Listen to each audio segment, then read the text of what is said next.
Oke, Assalamualaikum warahmatullahi wabarakatuh. Halo, selamat pagi rekan-rekan sehat Caritas. Nah, hari ini spesial sekali karena Ima bakal ngobrol-ngobrol bersama salah satu dokter spesialis kandungan yang paling hits di kota Palembang dan pastinya sibuk banget karena jadwalnya padat dan beliau menyempatkan untuk hadir nih hari ini untuk ngobrol bareng-bareng kita semua. Dan Ima undang juga untuk netizen di rumah, untuk sobat sehat Caritas untuk join di live Instagram kita hari ini tentunya, dan jangan lupa untuk memberikan pertanyaannya karena akan ada 5 orang pemenang pertanyaan terbaik yang akan dipilih oleh admin dan akan mendapatkan hadiah persembahan dari PT SCT Health dan Hygiene Indonesia. Dan juga kita yang mengucapkan terima kasih dokter sebelum kita mulai kepada PT SCT Health dan Hygiene Indonesia yang telah mensupport acara kita.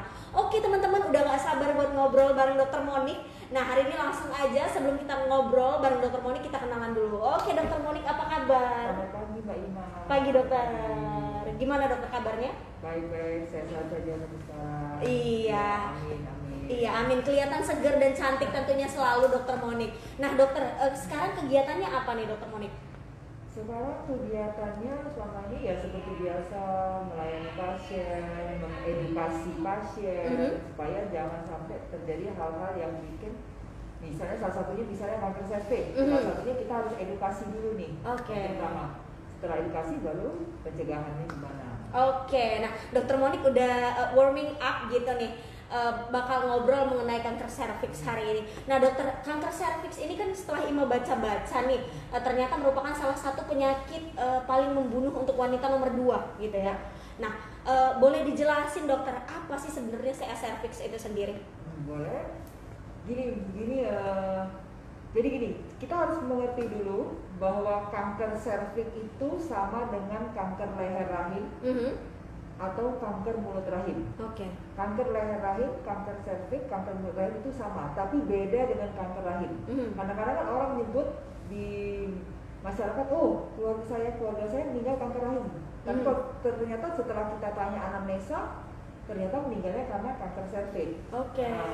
Jadi kanker serviks ini adalah suatu penyakit kanker, suatu keganasan yang menyerang daerah organ wanita, terutama pada bagian serviks.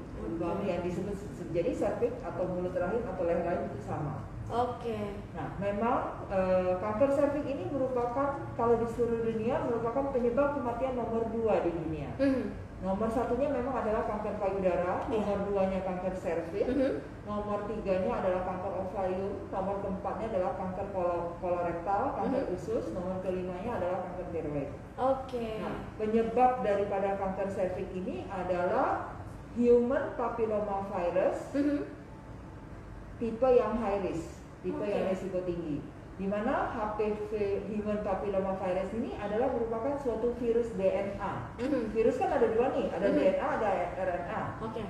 HPV ini yang tipe DNA-nya. Nah, jadi kemudian dari tipe yang high, jadi human papilloma virus ada 2 tipe, yaitu high risk dan low risk.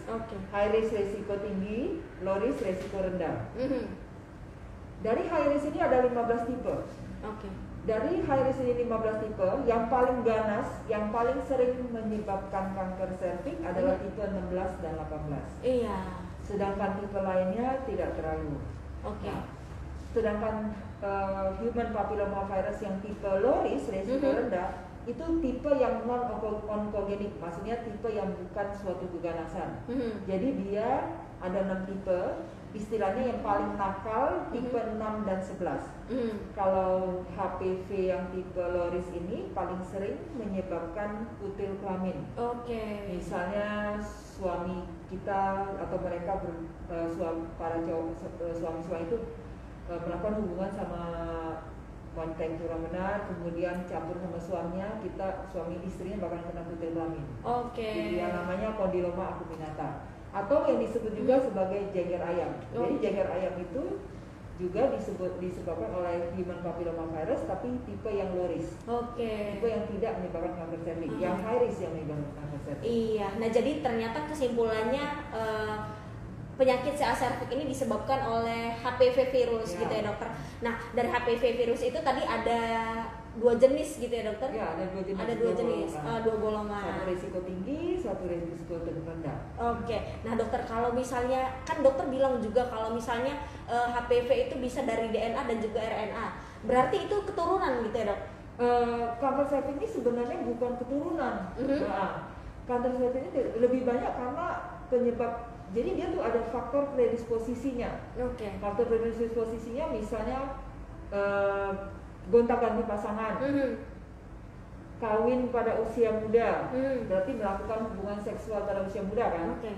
Kemudian mempunyai anak yang banyak merupakan salah satu faktor resiko juga terjadinya kanker serviks. Oh, ternyata nggak boleh punya anak terlalu banyak. Sama satu lagi pada laki-laki yang penelitian terakhir, kalau pada laki-laki itu tidak disunat atau tidak disirkumsisi, juga meningkatkan resiko tinggi pada istrinya untuk terjadinya kanker serviks. Oke, jadi seperti itu nih. Banyak banget ternyata, baru sebentar ngobrol bareng Dokter Monik, udah banyak banget pertanyaan-pertanyaan yang muncul di kepala Ima. Nah dokter, kan dokter juga udah bilang tadi kalau misalnya salah satu faktornya itu faktor penyebabnya itu tadi yang tidak sunat, terus anak terlalu banyak, terus kalau menikah pada usia muda, bergonta-ganti pasangan seksual, utamanya dari faktor predisposisi terjadinya kanker serviks. Iya benar, berarti jadi bukan suatu penyakit keturunan. Oke, itu intinya, jadi bukan penyakit keturunan.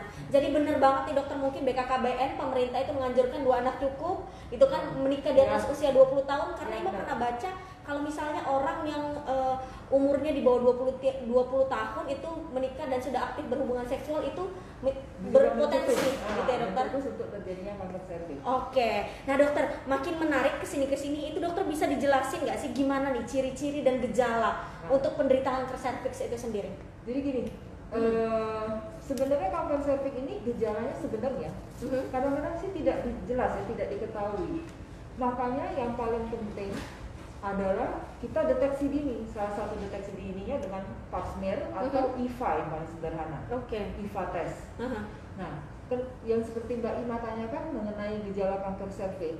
Nah, kalau misalnya pasien itu sudah datang ke rumah sakit dengan keluhan keputihan, berbau busuk, kemudian campur berhubungan sama suami, berdarah banyak, kemudian pada saat saya periksa sudah mulut rahimnya sudah amburadul, sudah rusak, itu kemungkinan besar pasti saya bilangnya itu kanker serviks.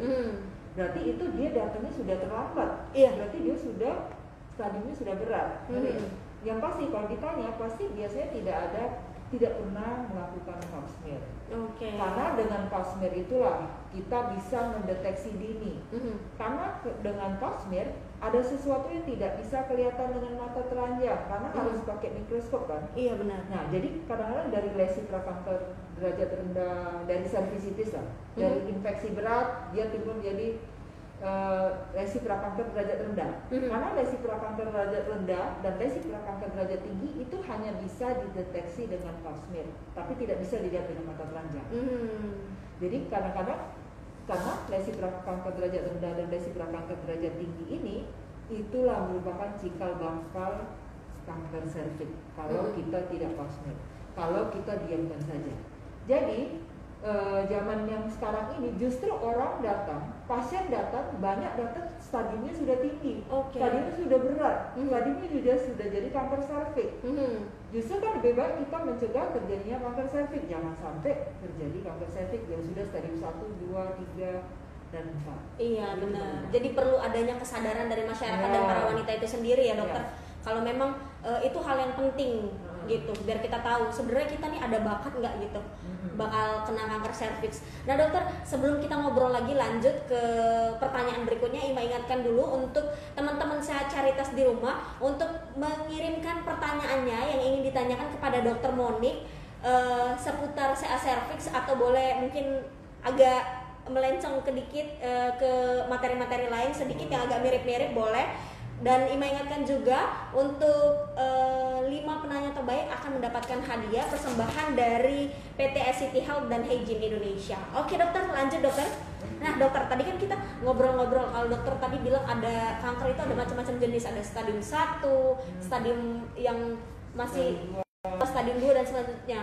Nah boleh dijelasin dokter, itu kalau misalnya dikategorikan sebagai stadium 1 seperti apa dan stadium selanjutnya seperti apa?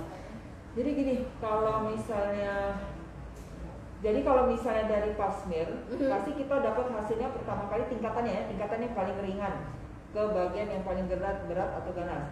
Jadi biasanya pap smear hasil kesan dari hasil pap smearnya itu pertama kali normal. Kemudian kadang-kadang kalau ada infeksi dia langsung radang mulut rahim ringan, kemudian radang mulut rahim berat, kemudian kalau tidak diobati dia naik kelas lagi menjadi istilahnya agus atau askus, istilah kedokterannya. Kemudian kalau tidak diobati dia menjadi lesi prakanker derajat rendah. Lesi prakanker derajat rendah yang merupakan cikal bakal kanker. Kemudian kalau tidak diobati lagi dia menjadi lesi prakanker derajat tinggi. Nah, kemudian tidak diobati lagi dia menjadi kanker karsinoma in situ. Berarti karsinoma in situ itu berarti kanker pada stadium 0, di mana pada dia punya stadium basalis di permukaan daripada serviksnya. Kemudian kalau pasien itu masih tidak berubah, tidak pernah pap smear, dia naik kelas lagi menjadi kanker serviks invasif stadium 1. Stadium 1 itu bisa stadium 1A, 1B, bisa juga 2A. Kemudian naik kelas lagi menjadi 2A, 2B, kemudian 3A, 3B, 3C dan stadium 4. Nah, semua itu kita ketahui pada saat pemeriksaan. Dari kalau misalnya kita ketahui memang dia kanker, kita harus biopsi. Dari biopsi itu didapatlah sel-selnya mengenai bagian mana. Kemudian kita lakukan pemeriksaan dalam dan pemeriksaan dari anus untuk melihat sudah berapa banyak dia menyebar. Sudah berapa jauh gitu ya dokter? Ya, apakah kena ke bagian jaringan yang lain, itu berarti stadiumnya sudah berat. Nah dokter, Ima mau tanya juga kan, kalau misalnya cervix itu apa cuma kena di mulut rahim atau sampai semuanya gitu? Nah jadi gini, sampai ke pinggul bisa gitu. Nah, kalau misalnya kanker serviks ini berarti dia hanya mengenai mulut rahim saja. Namanya kanker serviks, mulut rahim atau leher rahim. Tapi dia bisa menyebar ke tempat lain. Salah satu adalah yang paling terdekat vagina. Jadi kalau sudah vagina biasanya stadiumnya sudah berat, mungkin 3B segala macam. Nah, dia kalau sudah stadium 3B atau 4, biasanya dia menyebar ke bagian namanya aneksa. Aneksa itu adalah jaringan di samping daripada rahim, bisa juga menyebar ke bagian ke usus besar, bahkan bisa menyebar ke kandung kencing. Jadi pada stadium 4 rata-rata pasiennya tidak bisa kencing, kadang-kadang tidak bisa berak, semuanya. Dan semuanya itu menimbulkan komplikasi yang berat, bahkan bisa menyebar ke tulang. Kalau itu memang sudah berat banget. Berarti ternyata cervix bisa juga menyebabkan penyakit-penyakit yang lain gitu ya dokter. Nah dokter, lanjut ini kita jawab pertanyaan dulu. Sudah banyak sekali netizen yang nanya nih. Ini dari Mike. Nah dokter, sejak umur berapa ya dokter kita melakukan pemeriksaan pap smear? Terima kasih kepada saudara Mike.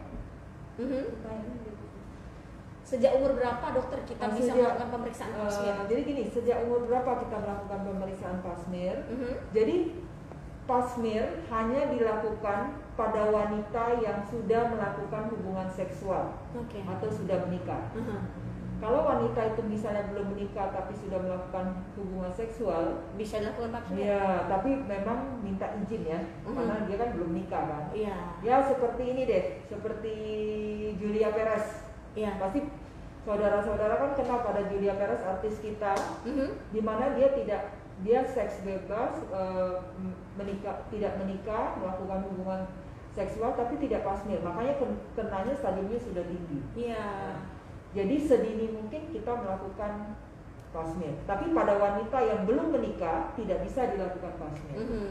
Hanya pada wanita yang sudah melakukan hubungan seksual yang bisa dilakukan pap smear. Jadi dokter, untuk wanita-wanita yang mungkin tidak menikah begitu dokter, jadi untuk potensi terkena cervix itu sedikit lebih kecil. Kalau wanita itu tidak pernah menikah sama sekali atau tidak pernah melakukan hubungan seksual sama sekali, maka dia tidak mungkin terkena kanker cervix. Dia tidak mungkin terkena kanker cervix.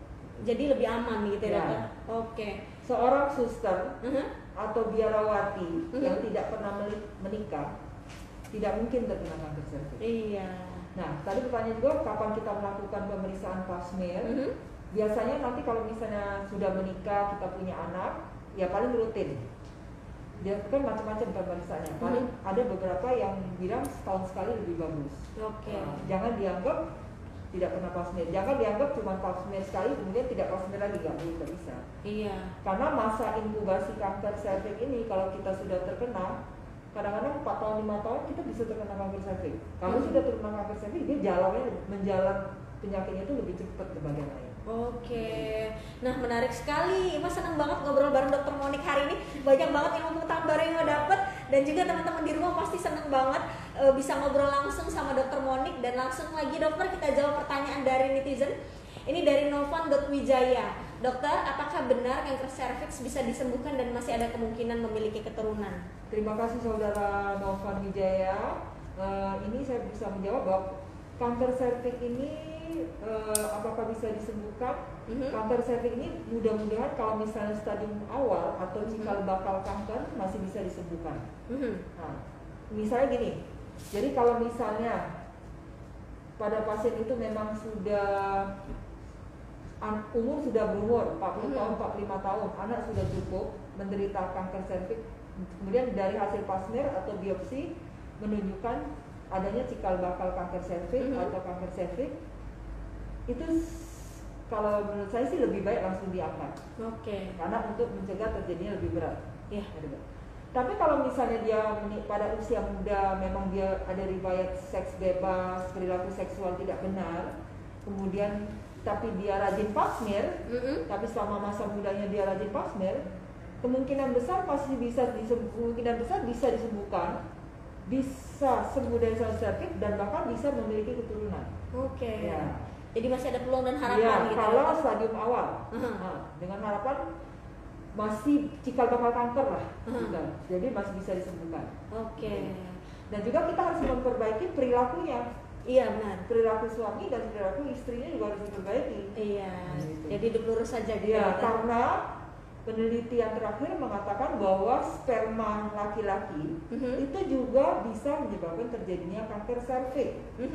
Gitu, Mbak Ima. Agak ngeri-ngeri juga ternyata ya dokter. Iya. Iya benar. Nah lanjut dokter. Dokter ini masih berkaitan dengan pertanyaan dari Novan.Wijaya tadi. Kalau misalnya nih serviks gitu, terus dioperasi gitu kan, diangkat misalnya rahimnya. Terus apa bisa menghentikan proses penyakit itu sendiri? Jadi gini, kalau kata Mbak Ima misalnya sel serviks diangkat, rahimnya diangkat, kan kadang-kadang tergantung stadiumnya. Biasanya mungkin kalau cikal bakal kanker atau misalnya stadium 1, biasanya mudah-mudahan masih bisa, tapi itu tetap harus dievaluasi setelah operasi. Salah satu evaluasinya kemudian pap smear juga untuk dilihat. Karena biasanya penelitian yang sekarang ini terotapnya kebanyakan kanker serviks stadium 2 ke atas. Biasanya rata-rata kalau dulu sih, kalau zaman saya sekolah dulu sih karena masih dioperasi kemudian masih kemoterapi. Tapi kalau sekarang kalau sudah saya lihat yang rata-rata dirujuk itu rata-rata kemoterapi dan disinar. Nah makanya kalau sudah kemoterapi dan sinar tetap dia harus terus berobat, tetap harus evaluasi pengobatan di follow up, jangan sampai lengah dianggap sudah sembuh, berapa tahun dia timbul lagi. Ternyata makin parah. Ya, kadang-kadang kita tidak tahu kan misalnya di mana, karena tergantung daripada hasilnya semua itu semua. Iya betul. Jadi karena nggak dievaluasi, udah lengah, merasa udah sembuh, gitu nggak ada masalah, jadi ternyata pas dicek makin parah gitu dokter. Nah dokter lanjut lagi, ini pertanyaan dari Mili. Selamat pagi dokter Monik, mau tanya deteksi dini secara mandirinya bagaimana dokter? Jadi gini, saudari Mili, jadi sebaiknya sedini mungkin. Jadi kalau kanker serviks ini jangan malu untuk dilakukan pap smear, jangan malu untuk posisi ngangkang di depan dokternya, karena itu penting. Yang penting dalam mencegah kanker serviks yang pertama kali kita harus edukasi sedini mungkin untuk pap smear, kemudian pencegahan. Pencegahannya adalah dengan pencegahan deteksi dini pap smear dan vaksin kan. Nah, jadi kalau dia mau pap smear secara deteksi dini ya dengan pap smear. Pap smear banyak macam. Kalau misalnya dari puskesmas kan pertama kali yang tingkatan paling rendah adalah IVA, infeksi visual asam asetat. Itu hanya ditotol aja di mulut rahim. Dilihat ada daerah yang dicurigai atau tidak. Kalau ada yang dicurigai, maka lanjut tingkatannya harus pap smear. Kalau ciri-ciri dicurigai seperti apa dokter? Ada gambaran putih-putih. Oke. Tapi kita tidak bisa bilang, oh itu pasti kanker cervix. Belum tentu. Belum tentu. Karena kita harus lanjut ke pemeriksaan selanjutnya adalah pap smear. Dari pap smear itu kemudian kita yang pap smear ada dua lagi. Pap smear konvensional yang paling sederhana itu dari BPJS juga ada, sederhana banget. Nah dari ini kemudian pap smear ini untuk dilihat ada calon-calon cikal bakal kanker serviks nggak. Kemudian dari pap smear juga keuntungannya bisa tahu keputihan, kumannya, bakterinya bisa terbaca dari pap smear. Oke. Jadi semua itu bisa terbaca di pap smear. Kemudian kalau pap smear yang konvensional biasanya diulang 6 bulan sekali atau 1 tahun sekali tergantung dari hasilnya. Tingkatan yang paling tinggi dari pemeriksaan pap smear namanya adalah LBC plus HPV, namanya adalah liquid based cytology atau sitologi berbasis cairan sama HPV DNA. Jadi gini, jadi sitologi berbasis cairan ini kalau kita pap smear kita dapat lebih akurat lagi dibandingkan yang pap smear biasa. Didapat lagi sel-selnya, kemudian keputihan bakteri keputihan yang dapat, kemudian HPV DNA, virus HPV-nya juga kita bisa tahu. Oke, jadi langsung ketahuan. Nah, bahkan bisa tahu nomornya karena kan HPV ada banyak jenis gitu kan. Dari penyebab kanker serviks kan yang tipe high risk ada 15 tipe nih. Tapi yang paling ganas menyebabkan kanker serviks tipe 16 dan 18. 13 tipenya lain itu bisa kelihatan, semuanya bisa terbaca di HPV DNA. Bahkan nomornya misalnya HPV DNA nomor 16 detected, jadi bisa ketahuan. Iya, jadi langsung ketahuan ya dokter kalau berpotensi CA atau enggak gitu. Nah, lanjut lagi dokter, kita jawab pertanyaan dari Parmayasa. Dokter, apakah penggunaan kontrasepsi jangka waktu lama itu bisa memicu kanker serviks dokter? Biasanya terjadi setelah atau sebelum masa menopause dokter. Jadi terima kasih pada saudara Parmayasa. Jadi penggunaan memang saya dari katakan penggunaan kontrasepsi jangka waktu lama, salah satunya adalah pil kontrasepsi. Nah, pil kontrasepsi cenderung meningkatkan terjadinya kanker serviks. Kemungkinan karena paparan segala macamnya. Nah, kemudian biasanya mengenai kanker serviks biasanya terjadi setelah atau sebelum masa menopause. Kanker serviks tidak menunggu terjadinya setelah atau sebelum masa menopause. Prinsipnya pada wanita yang pernah melakukan hubungan seksual atau kita sudah melakukan hubungan seksual, berarti kita berisiko tinggi untuk terjadinya kanker serviks. Nah, semua itu tergantung perilaku seksual suami, perilaku seksual istri. Iya. Walaupun kita menikah pada usia muda, walaupun kita anaknya banyak, kalau kita rajin pap smear atau rajin untuk melakukan pemeriksaan lebih awal, maka kemungkinan untuk mencegah terjadinya kanker serviks. Jadi bisa terdeteksi secara dini. Kalau misalnya makin cepat kita cek gitu dokter ya, lebih bagus karena pengobatannya lebih sederhana ya dokter. Jadi dianggap maintenance. Jadi walaupun hasilnya normal, kita tetap harus maintenance, misalnya setahun sekali. Atau kalau pap smear biasa sih 6 bulan sekali atau setahun sekali. Tapi kalau pemeriksaan yang sitologi berbasis cairan atau HPV itu diulang setiap 2 tahun sekali. Nah gitu kalau misalnya mau pap smear boleh langsung ke mana dokter? Ke laboratorium atau harus ada pengantar dari dokter gitu? Jadi gini, kalau misalnya mau pap smear, kalau misalnya dia ada BPJS, biasanya yang pertama kali di rumah sakit atau di puskesmas biasanya IVA sih. Cuman kan IVA tanggung, mending pap smear biasa atau yang paling akurat yang terakhir itu yang sitologi berbasis cairan sama virus HPV-nya yang lebih kelihatan. Jadi langsung kapan lagi sekali periksa langsung ketahuan semua. Sama satu lagi, syarat mutlak pap smear. Syarat mutlak pap smear 3 hari sebelumnya tidak boleh melakukan hubungan seksual sama suami. Kenapa dokter? Karena biasanya hasilnya aman. Bias. 3 hari sebelumnya tidak melakukan hubungan seksual sama suami. 3 hari sebelumnya tidak boleh memakai obat-obat keputihan yang masuk dalam vagina dalam keadaan bersih, dalam keadaan tidak haid. Lebih bagus pas lendirnya banyak, jadi lebih bagus pas kayak masa subuh. Itu aja syarat. Setelah pap smear mau campur nggak masalah, yang penting 3 hari sebelumnya.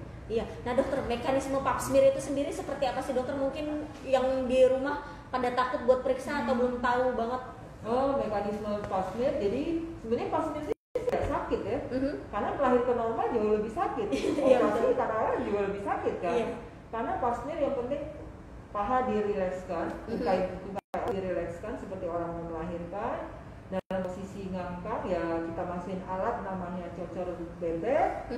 Kemudian hanya kita ambil lendirnya aja di daerah mulut rahimnya. Karena daerah mulut rahimnya itulah yang sering menyebabkan terjadinya kanker cervix. Dicolek aja dikit gitu ya dokter. Kan nggak sakit. Iya. Cuman pakai alatnya agak rasa kurang enak, tapi nggak sakit kok. Tapi yang penting kita melakukan deteksi dini. Iya, itu ternyata penting banget nih untuk wanita-wanita di luar sana untuk melakukan deteksi dini dari CA cervix itu sendiri. Nah dokter, ini masih berkaitan dengan pertanyaan dari Parmayasa tadi.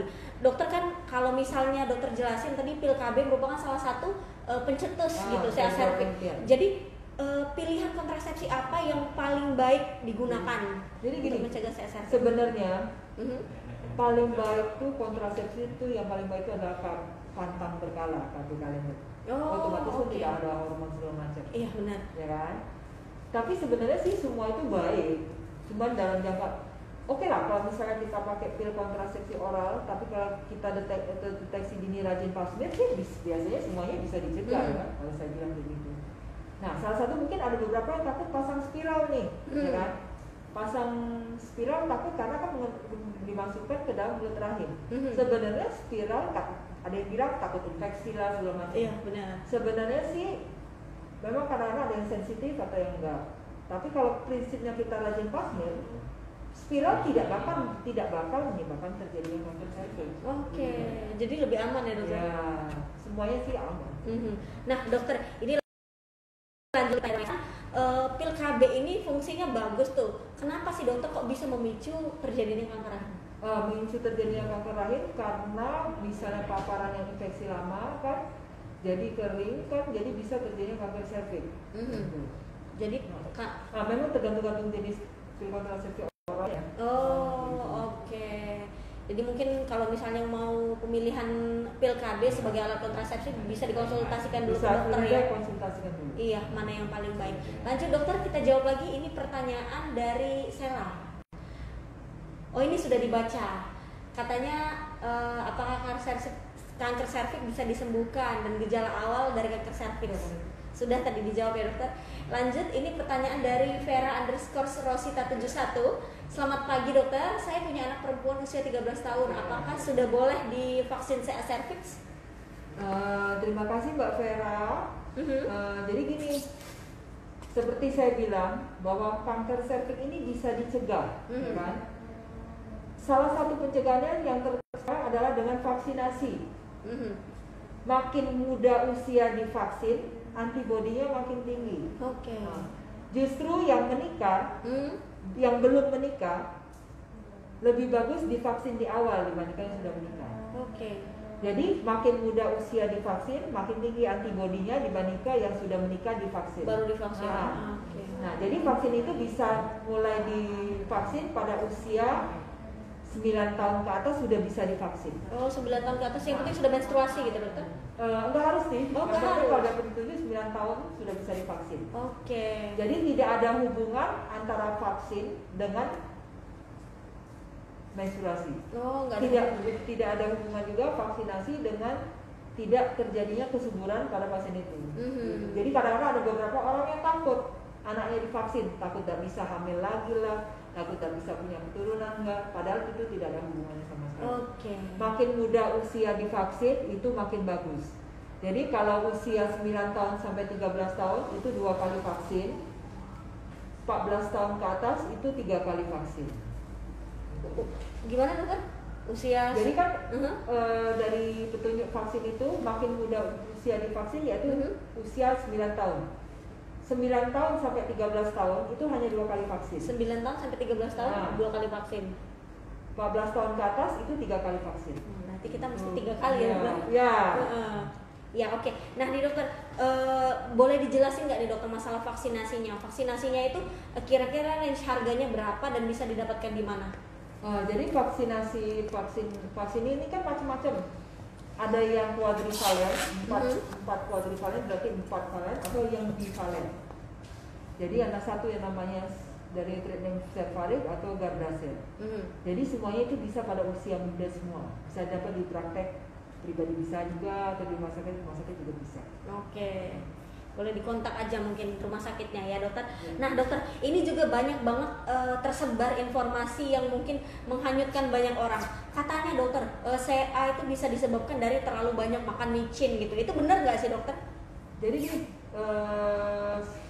gara-gara banyak makan micin sih tidak menyebabkan terjadinya kanker cervix ya, karena beda lokasi, dan juga kanker cervix kan lebih banyak disebabkan oleh karena perilaku seksual yang tidak benar. Nah, seperti yang sekali usia muda, anak banyak, bergonta-ganti pasangan, tidak sirkumsisi, keputihan yang berbau busuk yang tidak diobatin. Nah dokter, terus lanjut lagi nih masalah gejala-gejala awal. Apakah mungkin dari kalau mungkin ya udah berat ya gitu dokter, ada ciri-ciri mungkin sakit perut atau berdarah banyak gitu, itu bisa jadi ciri nggak sih dokter, atau mungkin bisa jadi indikasi penyakit lain? Jadi memang kadang-kadang berdarah banyaknya, jadi kadang-kadang pasien datang juga perdarahannya banyak kan, atau berbau busuk. Nah perdarahan banyak itu berarti kita sebagai dokter kita harus dulu di mulut rahim itu ada apa. Kalau memang mulut rahimnya sudah tidak bagus, beruntul tidak bagus, ya pasti kita bilang kemungkinan besar nih kanker cervix. Kemudian kita lakukan biopsi untuk pengobatannya pakai kemoterapi apa atau sinar apa. Tapi ada beberapa juga walaupun perdarahan kita juga tidak bisa bilang bahwa perdarahan banyak pasti kanker cervix, belum tentu. Tetap kita harus periksa. Kadang-kadang kan perdarahan banyak bisa jadi dari rahim, bukan rahim kan. Iya betul. Gitu. Jadi banyak banget penyakit yang terjadi. Tetap diperiksa. Iya benar. Nah harus konsultasi ke dokter nih biar tahu. Boleh ketemu dokter Monik ini kalau di Caritas Hospital KM7 itu setiap hari Senin sampai Jumat ya dokter, jam 9 pagi. Boleh langsung ketemu sama dokter Monik. Nah dokter, Iba juga mau tanya nih, kalau misalnya tadi kan dokter bilang kalau misalnya dioperasi itu atau di biopsi. Nah di operasi atau biopsi itu gimana tata laksananya? Apa bentuknya kayak sesar gitu di bedah kayak gitu atau dari bawah gitu dokter? Jadi gini, kalau misalnya pasien itu kita mencurigai kanker cervix, maka kita harus biopsi. Biopsi itu hanya mengambil dari daerah sebagian jaringan dikit di mulut rahim untuk diperiksa nih ke bagian patologi anatomi, untuk dilihat selnya yang kena sel squamous, sel yang permukaan, atau sudah mengenai sel kelenjar. Karena biopsi ini tetap semua pasien kanker cervix yang dicurigai kanker cervix kita harus biopsi. Karena biopsi berguna untuk pengobatannya. Kita pakai kemoterapi, obatnya apa, sinarnya apa, semuanya itu. Nah, mengenai masalah operasi itu semua tergantung stadium kanker cervixnya. Tapi kalau stadium 2B ke atas, zaman yang sekarang ini rata-rata dia langsung kemoterapi dan radiasi. Apa dengan kemoterapi dan radiasi itu cervixnya bisa mengecil atau sembuh dokter?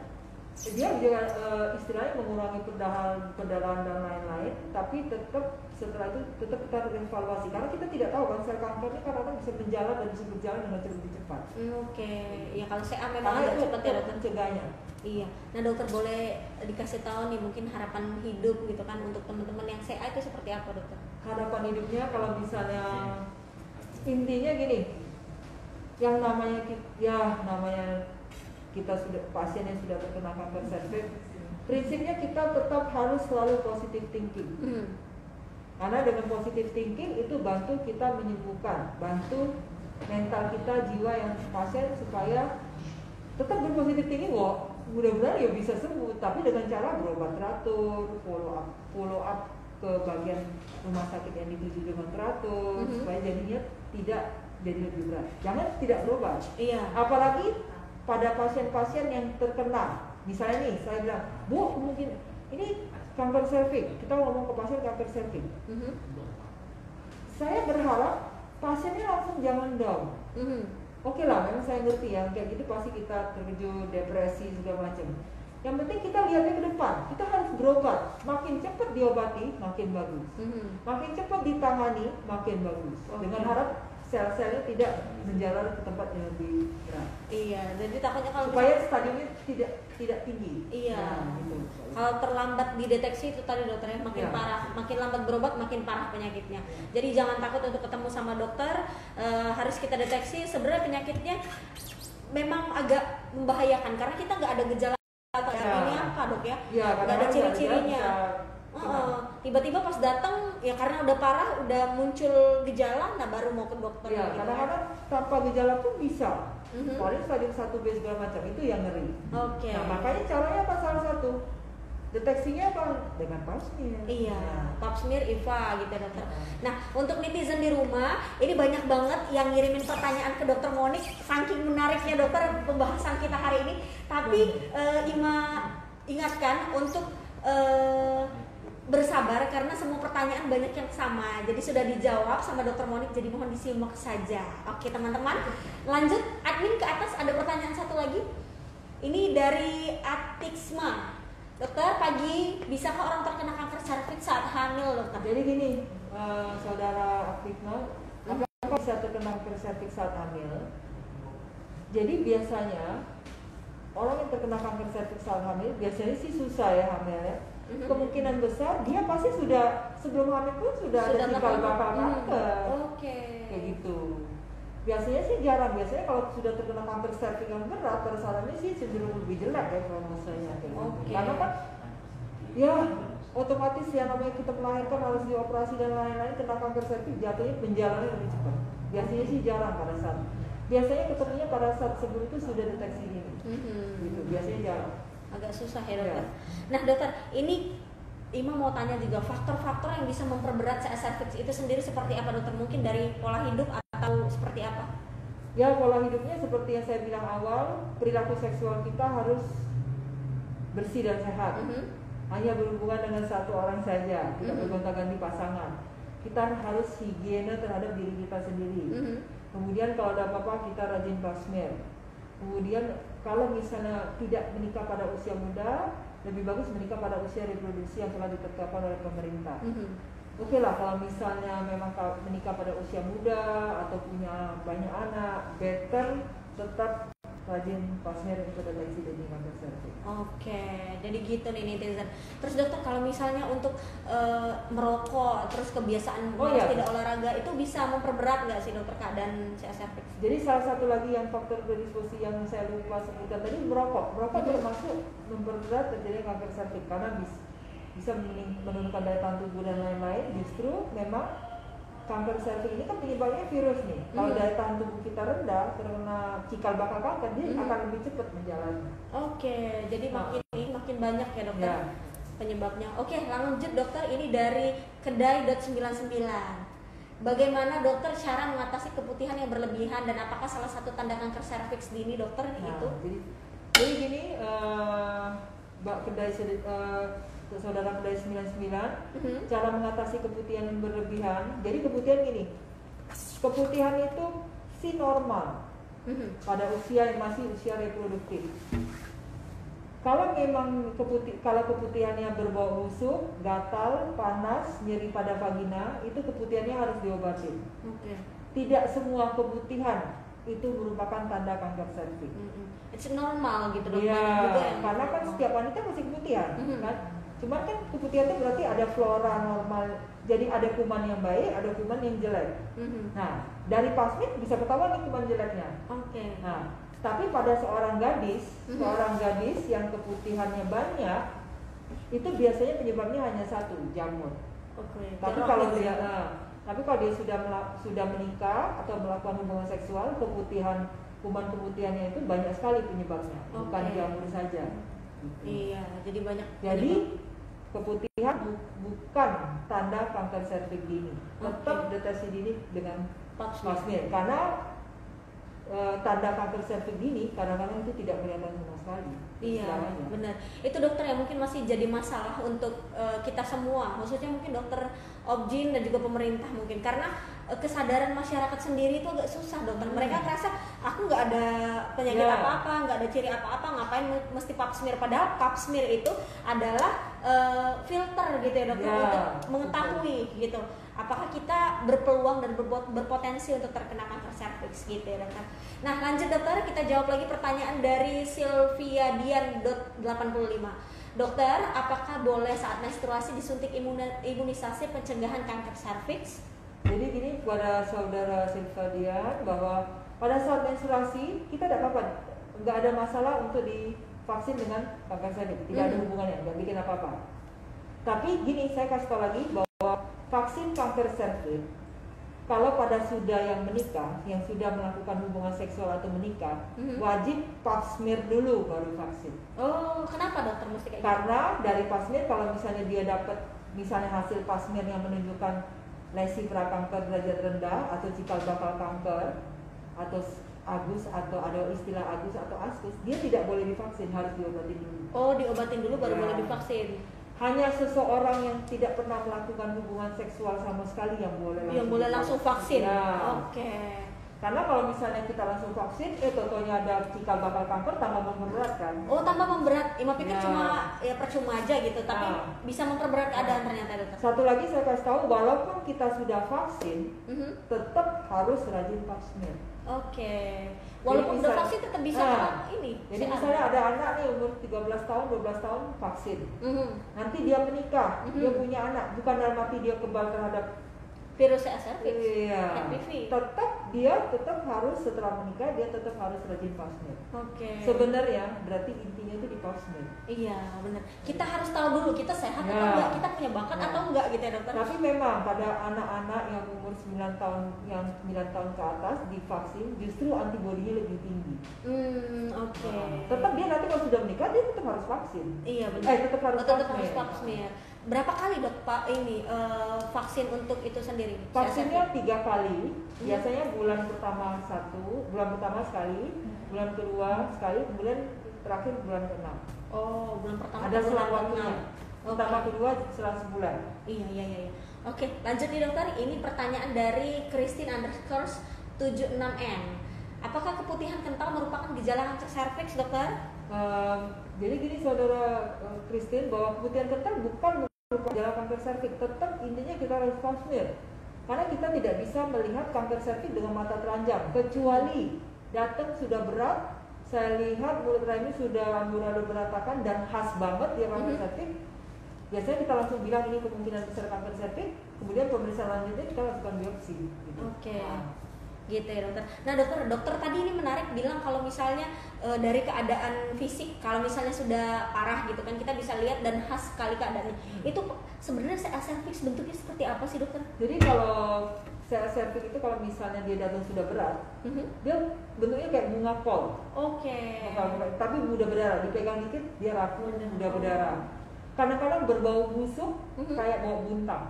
Jadi itu khas banget. Khas banget. Iya. Jadi dikit berdarah, disentuh dikit dia berdarah. Kasihan ya dokter, mungkin berbau, dia ngalir cairan yang berbau busuk banget. Oke. Nah, itu biasanya, tapi tetap kita dokternya kita harus lihat. Iya. Tidak bisa mengatakan bahwa keputihan yang kental pasti kanker serviks, belum tentu. Oke, jadi memang harus diperiksa ya dokter, nggak bisa. Dan mungkin orang awam nggak bisa, memang harus ketemu sama dokter biar tahu itu benar-benar kanker serviks atau bukan. Lanjut dokter, ini dari Atiksma. Aku suka banget nih karena dari awal live Atiksma ini selalu join bareng kita. Dokter, apakah hasil pemeriksaan pap smear selalu akurat dokter? Jadi gini. Jadi hasil saya kan bilang tadi bahwa pemeriksaan pap smear ada 3. Paling rendah, tingkatan yang paling rendah adalah IVA. Sudah IVA pap smear konvensional. Tingkatan paling tinggi adalah sitologi berbasis cairan sama pemeriksaan HPV DNA. Jadi virus HPV yang kelihatan. Jadi kadang-kadang kalau IVA-nya positif, kita harus naik ke pap smear konvensional. Oke. Kalau pap smear konvensional meragukan ke arah itu, lebih baik kita ngambil yang LBC plus HPV DNA. Itu yang paling akurat. Iya. Yang tadi kata dokter bisa dicek virusnya yang nomor keberapa gitu ya dokter. Jadi sitologi berbasis cairan, virus HPV-nya kita juga kelihatan. Nomornya itu juga kita tahu nomor berapa. Iya. Oke. Nah, lanjut lagi dokter, kita jawab pertanyaan dari etax_dawix. Ada jenis makanan tertentu nggak dokter yang bisa memicu timbulnya sel serviks? Jadi gini saudara Eta, bahwa tidak ada makanan yang bisa memicu timbulnya kanker serviks. Tetap perilaku seksual kita, tetap perilaku kita semua. Gitu. Oke, Nah, jadi tetap deteksi dengan kanker serviks. Tidak ada makanan yang bisa menyebabkan kanker serviks. Oke, jadi boleh makan apa aja, Ya, yang penting jaga aja makan dokter, yang bergizi. yang sehat dan bergizi. Dokter, lanjut lagi dokter, ini dari Bunga.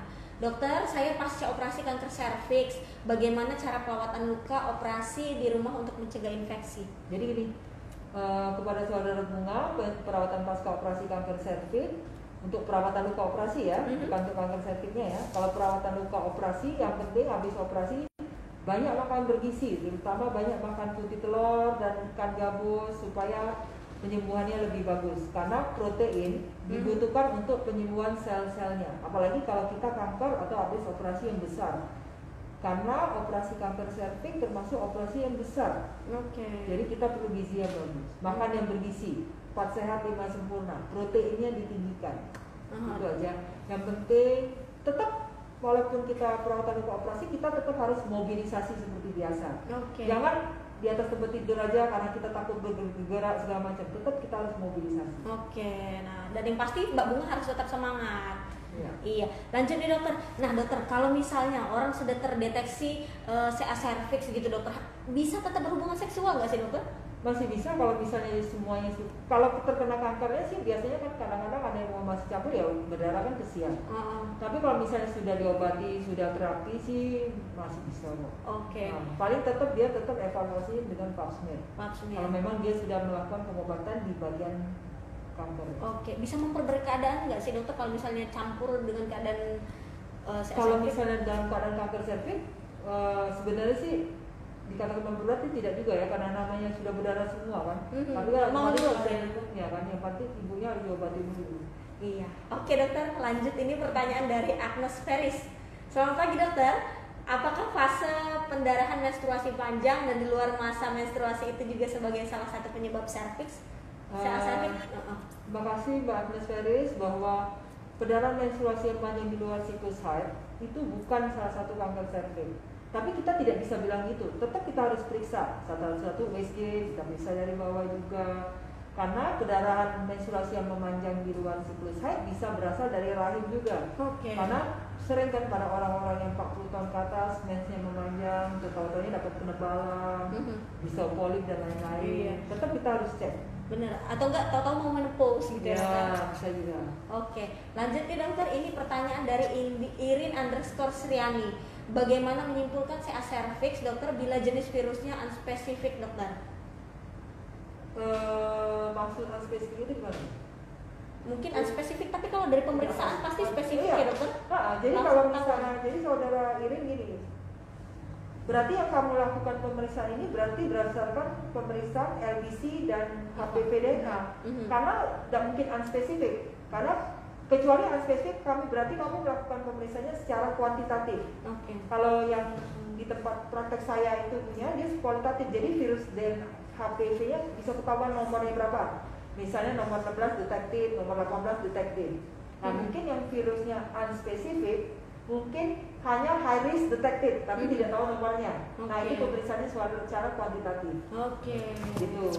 Jadi kalau misalnya kita pemeriksaan HPV DNA seperti di praktek saya itu ketahuan nomor 16 positif atau 18 positif, itu pemeriksaannya secara kualitatif. Jadi langsung, kalau kuantitatif hanya high risk detected, low risk detected, tapi nomornya nggak tahu. Iya benar. Gitu. Jadi kalau yang dikatakan unspesifik.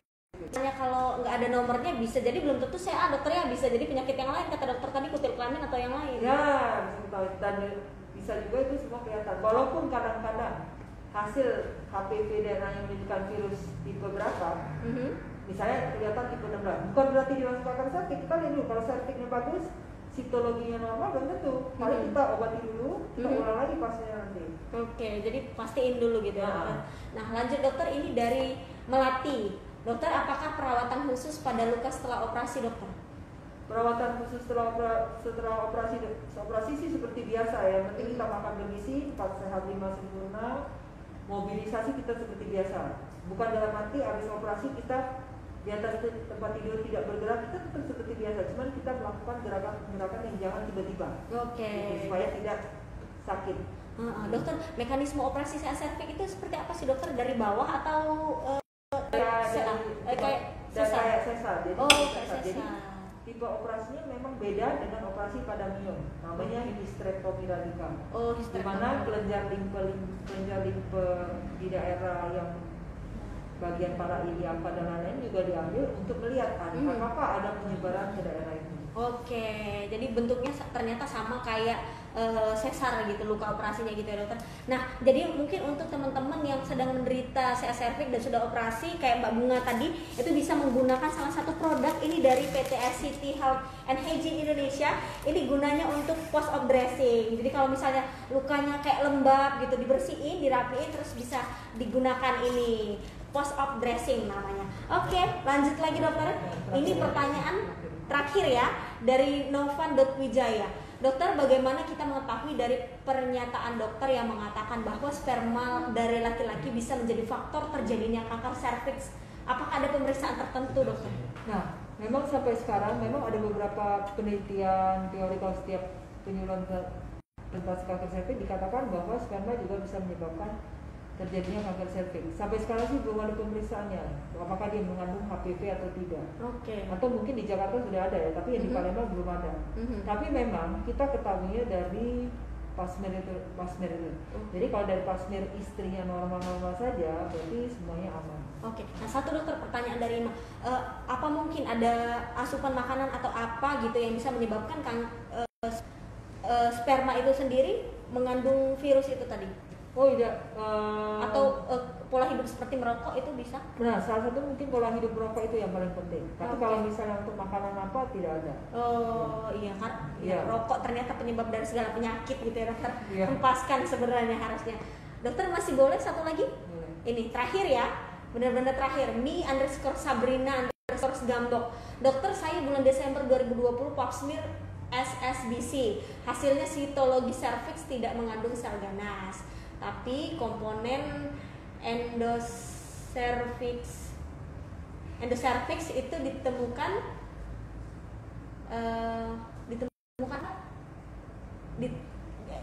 tapi komponen endocervix ditemukan. Itu maksudnya apa ya dokter? Oh, jadi gini, kalau saya baca ini dia sitologi berbasis cairan, sitologi cervixnya normal, tidak mengandung sel ganas. Komponen endocervix itu normal. Endocervix itu adalah bagian dari cervix normal, bukan endocervix itu kanker, bukan. Oke. Ya hanya sel-selnya aja namanya endocervix. Jadi sel yang di cervix itu kan ada bagian endocervix bagian dalam, ectocervix bagian luar. Mungkin terbaca endocervix dipikir takutnya kanker. Oke, nah nggak kerasa udah lama banget Iva ngobrol bareng Dokter Monik dan juga lebih dari setengah jam nih. Iya, lebih dari setengah jam. Ini mahal waktunya Dokter Monik.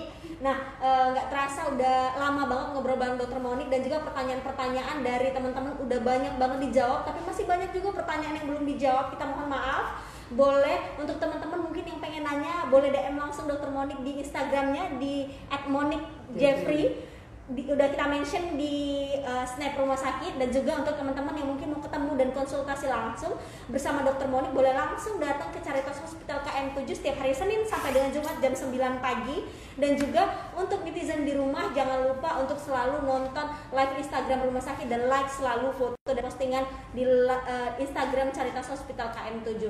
Dan juga yang mengingatkan sekali lagi untuk pemenang pertanyaan terbaik akan diumumkan di feed Instagram kita. Dan sekali lagi juga Ibu mau mengucapkan terima kasih kepada PT SCT Health dan Hygiene Indonesia yang sudah mensupport acara kita. Dan juga tentunya terima kasih banyak Dokter Monik sudah meluangkan waktunya. Sampai ketemu lagi dan sampai jumpa. Dadah. Bagus ya?